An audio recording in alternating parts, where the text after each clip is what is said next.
En la capital de la República Dominicana, se ha desatado una situación crítica debido a fuertes inundaciones urbanas, lluvias torrenciales, ráfagas de viento y descargas eléctricas, agravada por un derrumbe en el paso a desnivel de la 27 de febrero con Máximo Gómez. Esta emergencia ha sumido a la ciudad en un estado caótico, con áreas residenciales y principales vías afectadas. Las autoridades meteorológicas han emitido alertas por desbordamientos de ríos, arroyos y cañadas, así como por la posibilidad de deslizamientos de tierra en zonas vulnerables. Se reportan inundaciones en muchas partes del país, exacerbando la magnitud de la emergencia.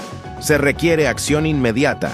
Se insta a la población a tomar medidas de seguridad, evitando desplazamientos innecesarios y refugiándose en lugares seguros.